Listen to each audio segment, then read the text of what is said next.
කුමාරයා. මොකද? නිදිමතද? ඉක්මන් කරලා අපේ උපන්දින කුමාරයාට කැම ලෑස්ති කරනවා. හොඳයි මං කරන්න. මගේ හොරතල් පැටියාගේ උපන්දිනේ සමරන්න හැම දෙයක්ම ලස්සනට ලෑස්ති කරලායි තියෙන්නේ. මං කරනවා. මගේ කෝට් එක මෙහාට ගේනවා. පොඩ්ඩක් ඉන්න ගේනවා. මේ තෑගි ඔක්කොම ඔයාටයි පැටියෝ.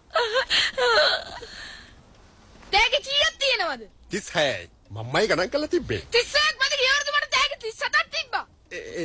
ඒකත් ඒ උඩට සමහර ඒවා ගියවුන්ට ඒවට වඩා ලොකුයි. ඒක කොච්චර ලොකුද මට වැඩක් නෑ. අනේ අනේ පුතේ කෑ ගන්න එපා. අපි එළියට ගියාම පුතාට තව තෑගි දෙකක් අරන් දෙන්නම්. දැන් ඔක්කොම හරිනේ.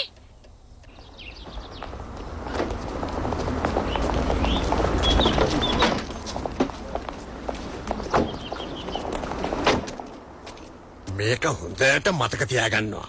මොනවා හරි දෙයක් සිද්ධ වුණොත් මං ආයෙත් කියන්නේ. බට සතියක් යනකම් කෑම මුකුත් නැහැ. තේරුණා නේද?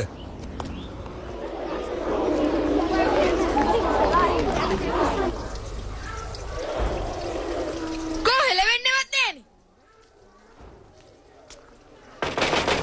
මොකද?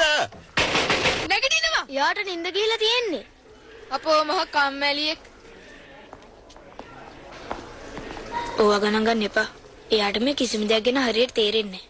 හැමදාම කූඩුවක ඉන්නවා කියන එක මිනිස්සු මෙතනට ඇවිල්ලා ඔයාට කරදර කරනවා කියන එක ගැන.